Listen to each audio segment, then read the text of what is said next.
Hi guys, Back Gaming here, and today is part 3 of servicing the Hoover windtunnel T series rewind. Sorry about the noise upstairs. That was my dogs running around.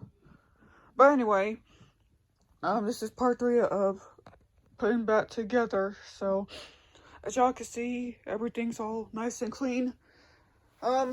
This part right here, I had to take this apart because the cyclone inside was so dirty. It has not been washed or cleaned out. I had to take a little toothbrush and scrub all of this out. So yeah, everything's cleaned out. The filters are still outside drying, as well as the hose, but I am going to use that hose off of the Hoover windtunnel too. So yeah, the hose is still pretty wet out there, so I'm going to use this one. So yeah, so basically the rest of them's all nice and dried and cleaned out, so let's put everything back together.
And there we have it. So I tried to put on this stupid belt, but obviously, I tried to put on the Hoover belt, and apparently it will not fit on there.